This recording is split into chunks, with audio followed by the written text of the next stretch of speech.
Hello everyone, and welcome to this exciting session on chemical bonding and molecular structure. Today, we are diving deep into a fascinating concept, resonance. This journey will take you from the basic definition to its profound implications in advanced chemistry, covering easy, medium, hard, and hardest levels. Get ready to unlock the secrets of molecular stability and reactivity. Let's start our exploration with the fundamentals. What exactly is resonance, and why do chemists need this concept to describe molecules? Imagine a molecule that can't be perfectly described by just one picture. That's where resonance comes in.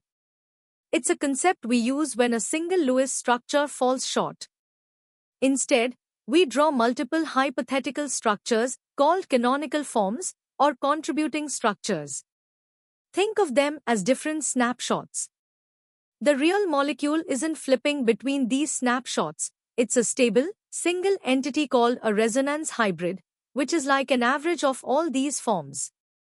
These canonical forms are purely imaginary tools, while the resonance hybrid is the actual, more stable molecule. We use a double-headed arrow to show these interconnections. A classic example is the ozone molecule, O3, which has two equivalent canonical forms. For resonance to occur, certain conditions must be met. Firstly, there must be pi bonds or lone pairs of electrons that are adjacent to another pi bond or a vacant p orbital, allowing for electron movement. Importantly, only electrons are delocalized. The atomic nuclei must remain in their fixed positions. All the canonical forms you draw must also have the same total number of valence electrons and maintain the same net charge as the original molecule. This electron delocalization has a significant impact. It leads to increased molecular stability and results in bond lengths that are intermediate between typical single and double bonds. For instance, in ozone, both oxygen-oxygen bonds are found to be identical in length, lying somewhere between a single and a double bond. Now, let's test your understanding of these basic concepts. Take a moment to answer these three questions based on what we've just discussed. Which compounds exhibit resonance? What symbol connects resonance structures? And what particles are delocalized during resonance? Pause the video, think, and then check your answers. Moving on to the medium level, we'll delve deeper into the rules for drawing resonance structures and understand what makes some structures more stable than others. Drawing correct resonance structures requires following specific rules. First, remember that atomic nuclei stay put. Only electrons, specifically pi electrons and lone pairs, move. Second, every structure you draw must be a valid Lewis structure, adhering to valency rules like the octet rule for common elements. Third, the total number of valence electrons and the overall net charge must remain constant across all canonical forms. Also, ensure the number of paired and unpaired electrons doesn't change. Formal charges must be correctly assigned, and their sum should always equal the molecule's net charge. Finally, resonance typically occurs in conjugated systems, which means alternating single and multiple bonds, or a lone pair next to a pi bond. Not all resonance structures contribute equally to the resonance hybrid. Their stability determines their contribution. Structures with more covalent bonds are generally more stable, like neutral structures. Minimizing charge separation also increases stability. If charges are present, negative charges are best placed on more electronegative atoms, like oxygen or nitrogen, while positive charges are more stable on less electronegative atoms, such as carbon. Crucially, structures where all atoms achieve a complete octet are highly stable. And always avoid placing like charges on adjacent atoms, as this leads to highly unstable arrangements that contribute very little. Resonance energy is a key concept that quantifies the extra stability a molecule gains due to electron delocalization. It's defined as the difference in energy between the actual resonance hybrid and the most stable, hypothetical canonical form. A higher resonance energy signifies greater molecular stability. This energy is often estimated by comparing experimental data, like heats of formation or hydrogenation, with calculated values for a non-resonating counterpart. Electron delocalization can occur through various types of conjugation, such as pi-pi conjugation seen in compounds like 1,3-butadiene, or pi-pi conjugation, where a lone pair interacts with a pi bond, as in an enolate ion. The presence of overlapping p orbitals is fundamental for this electron spreading. Time to practice with some medium-level questions. Challenge yourself to draw resonance structures, explain stability, define resonance energy, and identify stable forms. Remember the rules and stability criteria we just discussed. Take your time to work through these problems before moving on. Now, let's step up the challenge to the hard level, exploring advanced concepts like aromaticity and the profound impact of resonance on molecular properties and reactivity. Aromaticity represents a pinnacle of resonance stability. Aromatic compounds are cyclic, planar, fully conjugated systems that possess exceptional stability, obeying Huckel's rule of 4n plus 2 pi electrons. Benzene is the quintessential example. In contrast, anti-aromatic compounds, also cyclic, planar, and conjugated, but with 4n pi electrons, are highly unstable and often distort to avoid this state. Non-aromatic compounds simply lack one or more of these criteria, behaving like typical open-chain molecules. This heightened stability from aromaticity leads to unique chemical behaviors. For instance, cyclobutadiene is anti-aromatic and highly reactive, while benzene is remarkably stable due to its aromatic character. Resonance profoundly influences various molecular properties. Consider bond lengths. In molecules like benzene, resonance averages the carbon-carbon bond lengths, making them identical and intermediate between typical single and double bonds. This contrasts with simple alternating bonds. In terms of reactivity, molecules stabilized by resonance are generally less reactive. For example, resonance enhances the acidity of carboxylic acids by stabilizing their conjugate base, the carboxylate ion, much more effectively than in alcohols. Similarly, resonance can significantly impact a molecule's dipole moment, especially when it involves charge separation across different canonical forms, leading to an overall net dipole.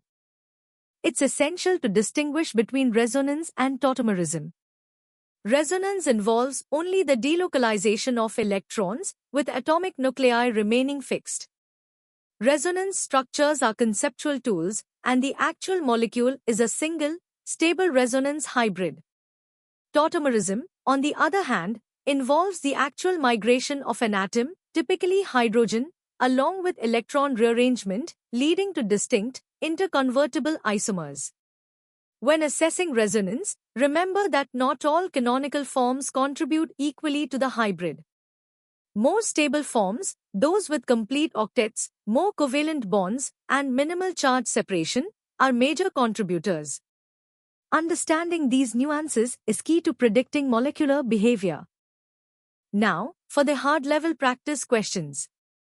These questions require a deeper understanding of aromaticity, how resonance affects bond lengths and reactivity, and the distinction between resonance and tautomerism. Apply the stability rules for major contributors. Good luck! Welcome to the hardest level.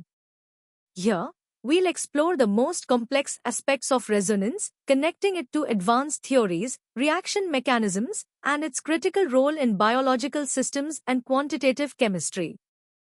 Let's dive into the quantitative side of resonance. Resonance energy can be experimentally determined by comparing the observed heat of hydrogenation or combustion of a resonating compound with the calculated heat for a hypothetical non-resonating analog. For benzene, this calculation reveals a substantial resonance energy, highlighting its exceptional stability. However, this method has limitations as it compares a real molecule to a non-existent one. From a molecular orbital theory perspective, resonance isn't about electrons shifting, but rather about a system of delocalized pi molecular orbitals that extend across multiple atoms.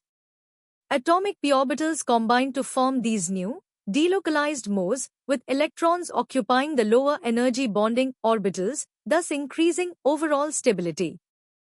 Resonance plays a pivotal role in understanding and predicting reaction mechanisms.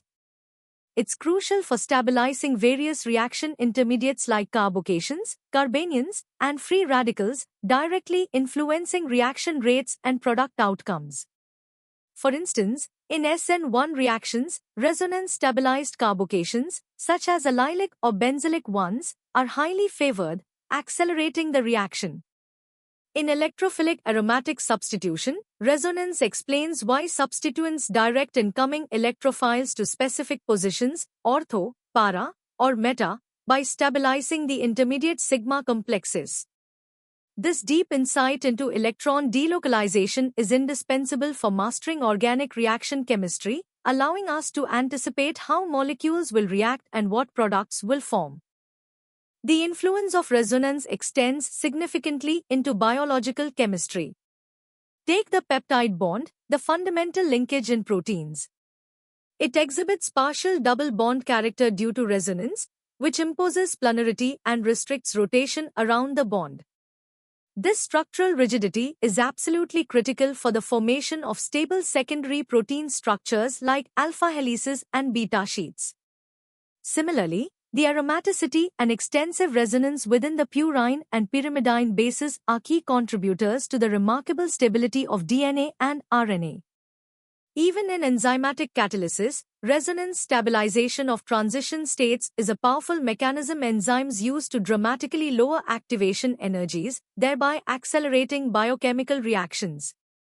Furthermore, differentiating resonance from hyperconjugation is important. Both involve electron delocalization and stabilization, but resonance typically involves pp orbital overlap, while hyperconjugation involves sigma p or sigma pi overlap, making resonance generally a stronger effect. Finally, let's explore resonance's profound impact on acid and base strengths, a concept that allows for quantitative predictions. For acids, resonance stabilization of the conjugate base significantly boosts acidity. A classic example is phenol, which is far more acidic than cyclohexanol because the phenoxide ion formed after deprotonation is extensively resonance stabilized. Conversely, resonance can decrease basicity if the lone pair responsible for basicity becomes delocalized and less available for protonation. Aniline, for instance, is a weaker base than cyclohexylamine because the nitrogen's lone pair is delocalized into the benzene ring. Factors like the extent of delocalization, the number of equivalent resonance structures, and the electronegativity of the charge-bearing atom all play a role in determining these strengths, offering a powerful tool for predicting chemical behavior. Now, prepare for a rigorous test of your understanding with the first 5 hardest level questions. These problems demand a comprehensive application of resonance theory, Mo theory, and its implications in reaction mechanisms and biological systems. Take your time, analyze each question carefully, and formulate detailed answers. Here are the remaining 5 hardest level questions to further challenge your grasp of resonance. These questions delve into the nuances of hyperconjugation versus resonance, quantitative acid-base strength predictions, and complex structural implications. This is where your competitive edge will truly shine. Good luck! And that brings us to the end of our in-depth journey through the fascinating world of resonance in chemical bonding. I hope you've gained a deeper understanding of this crucial concept. For more such comprehensive educational content, practice questions, and interactive learning experiences, make sure to visit synapse.omaps.in.